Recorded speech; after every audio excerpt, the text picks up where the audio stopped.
একদিকে যুদ্ধের উত্তাপ, অন্যদিকে অর্থনৈতিক নিষেধাজ্ঞার চাপ। হরমুজ প্রণালীর জলপথে যখন বাড়ছে উত্তেজনা, ঠিক তখনই ইরানের সঙ্গে সমঝোতার পথ থেকে সরে আসছেন মার্কিন প্রেসিডেন্ট ডোনাল্ড ট্রাম্প। তেহরানের সঙ্গে আলোচনার টেবিলে বসার বদলে এখন ওয়াশিংটনের কৌশল চাপ বাড়ানো, নিষেধাজ্ঞা জোরদার করা আর ইরানকে নিজেদের শর্ত মানতে বাধ্য করা। কিন্তু প্রশ্ন হলো, নিষেধাজ্ঞার এই চাপ কি সত্যি ইরানকে পিছু হটাতে পারবে, নাকি আরো কঠিন হয়ে উঠবে যুক্তরাষ্ট্র ইরান সংঘাত? জুনে ইরানের সঙ্গে হওয়া অন্তর্বর্তীকালীন সমঝোতা বা MOU পুনরুজ্জীবিত করতে এখন আর আগ্রহী নন ট্রাম্প, বরং তার প্রশাসনের বিশ্বাস অর্থনৈতিক চাপ বাড়াতে পারলে তেহরানকে পারমাণবিক কর্মসূচি সীমিত করা এবং হরমুজ প্রণালী পুনরায় খুলে দেওয়ার বিষয়ে ছাড় দিতে বাধ্য করা সম্ভব। হোয়াইট হাউসে সাংবাদিকদের সঙ্গে আলাপকালে ট্রাম্প স্পষ্ট করে দিয়েছেন, এই মুহূর্তে যুক্তরাষ্ট্র ও ইরানের মধ্যে কোনো আলোচনা চলছে না। এমনকি ইরানের সঙ্গে ব্যবসা চালিয়ে যাওয়া চীনা ব্যাংকগুলোর বিরুদ্ধেও নিষেধাজ্ঞা আরোপের ইঙ্গিত দিয়েছেন তিনি। এরই মধ্যে নতুন করে ইরানের ওপর নিষেধাজ্ঞার খড়গ নামিয়েছে ওয়াশিংটন।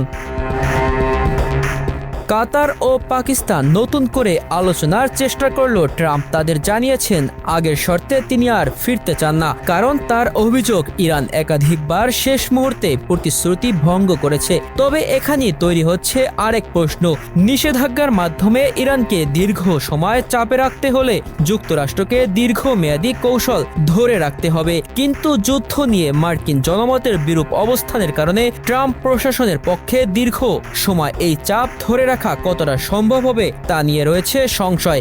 এর মধ্যে ইরানকে ঘিরে আরও কঠোর অবস্থানের পক্ষে কথা বলেছেন ইসরায়েলের গোয়েন্দা সংস্থা মোসাদের সাবেক প্রধান ডেভিড বার্নিয়া।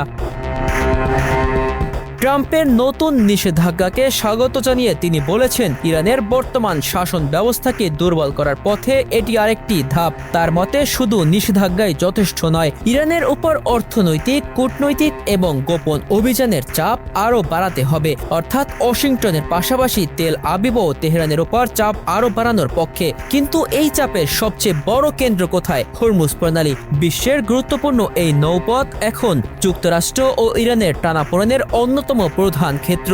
যুদ্ধ শুরুর পর থেকে হরমুজ প্রণালীর ওপর কঠোর নিয়ন্ত্রণ বজায় রেখেছে ইরান। দেশটির অনুমতি ছাড়া কোনো জাহাজকে এই জলপথ ব্যবহার করতে দেওয়া হচ্ছে না। অন্যদিকে এপ্রিল থেকে ইরানের বন্দরগুলোর ওপর যুক্তরাষ্ট্রের পাল্টা অবরোধ দেশটির জ্বালানি সরবরাহে বড় ধরনের সংকট তৈরি করেছে। ফলে সামরিক উত্তেজনার পাশাপাশি এর প্রভাব পড়ছে ইরানের সাধারণ মানুষের জীবনেও।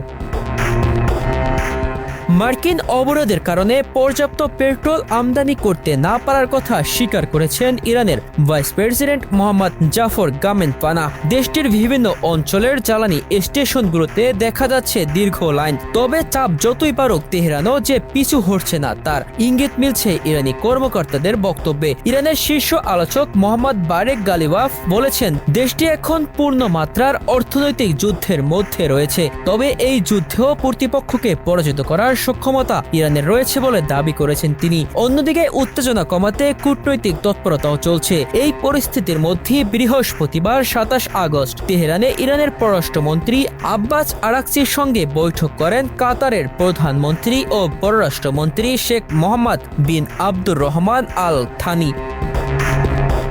তাই প্রশ্নটা এখন শুধু যুক্তরাষ্ট্র ও ইরানের মধ্যে সমঝোতা হবে কিনা সেটি নয়, প্রশ্ন হলো এই চাপ আর পাল্টা চাপ শেষ পর্যন্ত কোথায় গিয়ে থামবে? হরমুজ প্রণালী কি আবার খুলবে, নাকি বিশ্বের অন্যতম গুরুত্বপূর্ণ এই জলপথ আরো বড় সংঘাতের কেন্দ্র হয়ে উঠবে? ট্রাম্প কি নিষেধাজ্ঞার চাপ দিয়ে তেহরানের সঙ্গে আলোচনার টেবিলে ফেরাতে পারবেন, নাকি এই কৌশলী যুক্তরাষ্ট্র ও ইরানকে আরো দূরে ঠেলে পাঠাবে? উত্তরটা হয়তো সময় দিবে। তবে একটি বিষয় স্পষ্ট, সমঝোতার পথ যতটা সংকুচিত হচ্ছে, নিষেধাজ্ঞা আর হরমুজ প্রণালীকে ঘিরে সংঘাতের ঝুঁকি ততটাই বাড়ছে। সাইমু আনাম সাজিদ, মানব কণ্ঠ।